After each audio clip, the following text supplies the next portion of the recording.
Hey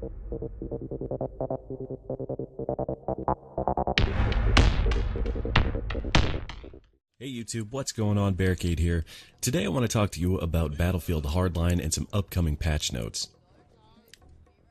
Now to start things off, we're going to skip over this whole front half, this whole top half, and just focus on where the blue arrows are.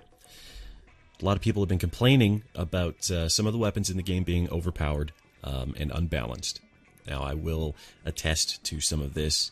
I do believe there are a couple that do need some tweaking and are going to receive some tweaking. That being said, I don't think it's really overly unbalanced.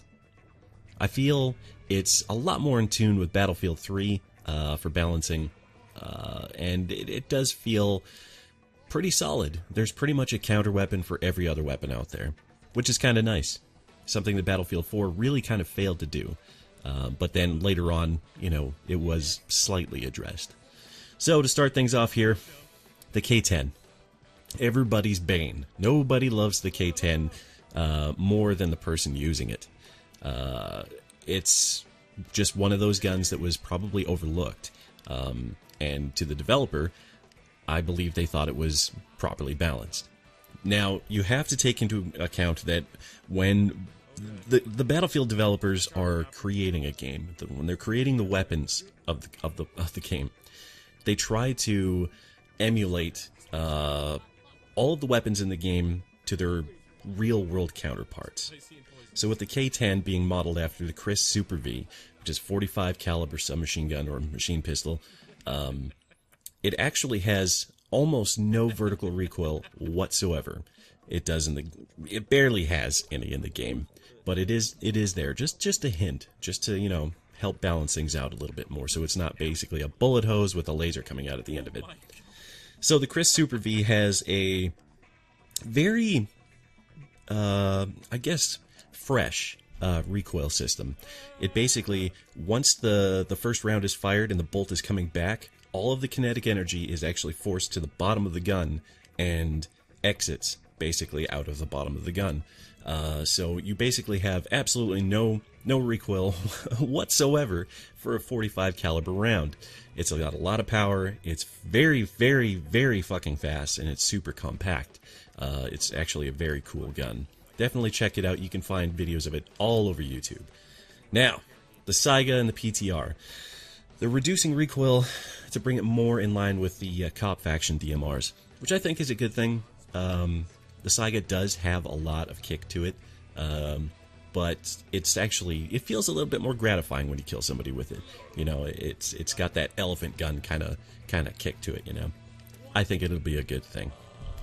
The HCAR and the HK51, those guns recoil are out of this world. If you're running them naked, no grips, it's hard to control those things, especially if you are using you know, say an ACOG or a 4-time optics on those things. It is impossible to control that shit, to get anything out of them.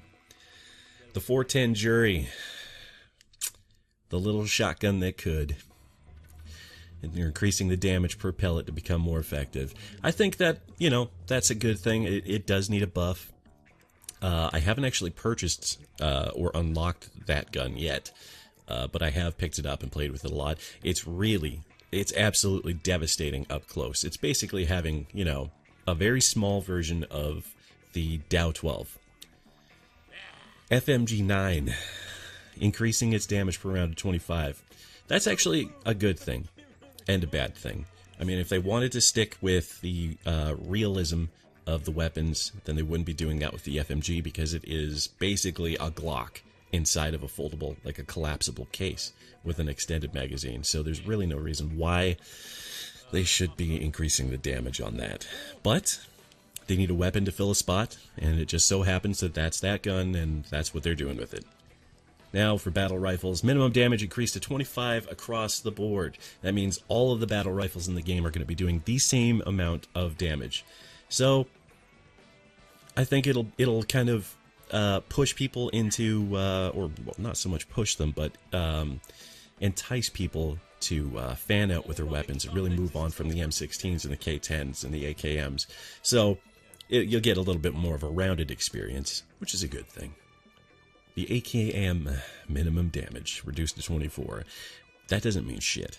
That gun is still going to 4-shot somebody. If you can control its recoil, and if you can tap fire that thing, you burst fire that thing, you are going to fuck people up for days. Somebody's going to roll on you with an M16, you're going to pop that thing out within 10 meters, you're going to win that gunfight, regardless of how good they are. It's a go-to gun. Anyways, guys, I'm going to leave you with that. Leave you with a little bit of gameplay. Hopefully you enjoyed this. Probably leave a link down below so you can check out PC Gamer's coverage of the patch notes. And yeah, I'm going to try and record some more stuff here in the next few days, get some videos out, and hopefully you're all having fun.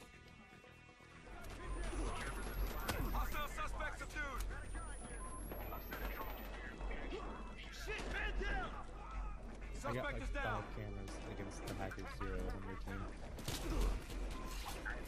I don't run over my trip mines yet. Oh, get sniped! What the fuck? What?